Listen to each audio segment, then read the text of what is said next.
Uganda currently hosts about 1,300,000 refugees, with 70,000 new arrivals this year alone.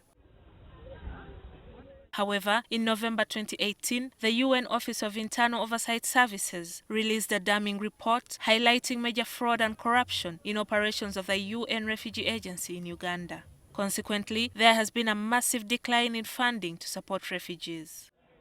Of the $900 million UNHCR needed this year, only $330 million has been received. This leaves a 65% funding shortfall.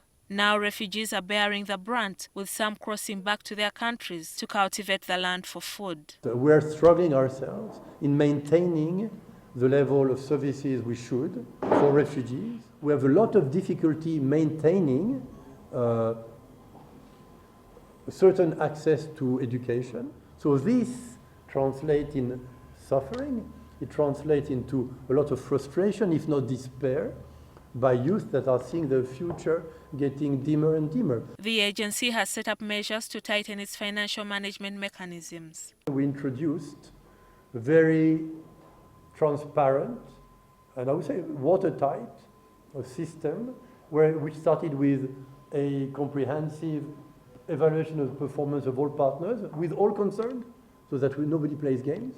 Last week, the Minister for Refugees, Hilary Onek, called on the refugee agency and its partners to be accountable to government on the funds it receives to support refugees. Of the $555 million raised at the 2017 Solidarity Summit, only $1.5 million was given directly to the government. The remaining $553 million was channeled through the UN. We don't know how much money they get. We don't know how much money they are spending on the actual target, the refugees or whatever, or even local people. But what we see is that big Pajeros, big land cruisers cruising the country.